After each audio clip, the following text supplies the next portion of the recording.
tvoji nemenljivi modrosti in se varovali zgolj človeškega nauka. Prosimo, da usliši nas. Blagoslovi našo domovino, njene voditelje, ter daj, da bomo živeli v slogi in medsebojnem spoštovanju. Prosimo, da usliši nas.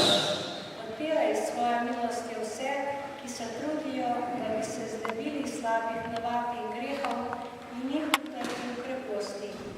Prosimo, da usliši nas. Vodi krščanske starše in vzgojitelje, da bodo znali mladim približati Božje zapovedi, ki so edina pot do resnične svobode in prave sreče. Prosimo, da usliši nas. Odpri nam oči in srce za stisko bližnjega, da mu bomo radi priskočili na pomoč in ga tolažili. Prosimo, da usliši nas. Za vse pokojne sodelavce Caritas in za vse, ki so se udeleževali tega slavja. Prosimo, da usliši nas. In še posebnem namenu. Prosimo Gospoda. Prosimo, da usliši nas.